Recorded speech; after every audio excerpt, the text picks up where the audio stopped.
आज पंतप्रधान नरेंद्र मोदींचा 75वा वाढदिवस आहे आणि त्यांच्या वाढदिवसानिमित्त पुण्यामध्ये ड्रोन शोचं आयोजन करण्यात आलंय।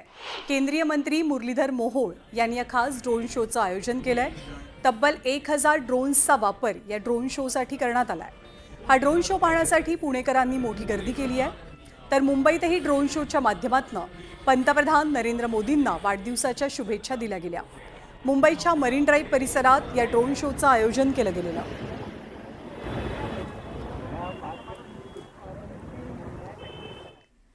तर जागतिक महासत्ता असलेल्या अमेरिकेचे राष्ट्राध्यक्ष डोनाल्ड ट्रम्प यांनी सर्वात आधी रात्री 12च्या ठोक्याला पंतप्रधान मोदींना फोन केला आणि वाढदिवसाच्या शुभेच्छा दिल्या।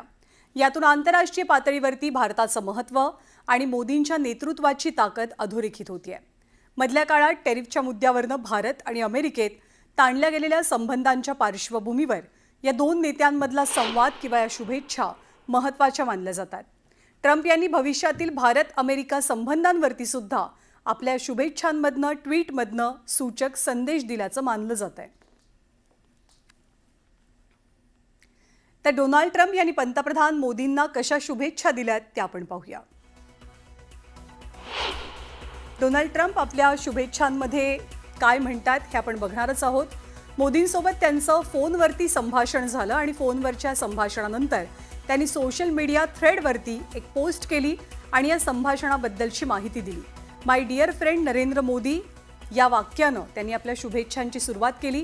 गेल्या काही दिवसात भारत आणि अमेरिकेमध्ये सातत्यानं ट्रेड वॉरवरनं काहीसा संघर्ष पाहायला मिळतोय आणि त्या संघर्षाच्या पार्श्वभूमीवर डोनाल्ड ट्रम्प जी जगाची महासत्ता आहे त्याचे राष्ट्राध्यक्ष त्यांनी मोदींना दिलेल्या शुभेच्छा महत्त्वाच्या मानल्या जातात।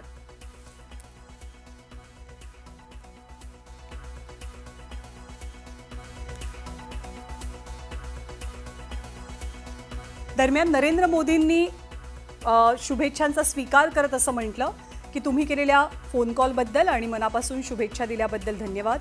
तुमच्याप्रमाणे मी सुद्धा भारत-अमेरिका व्यापक आणि जागतिक भागीदारीला नव्या उंचीवर नेण्यासाठी पूर्णपणे कटिबद्ध आहे।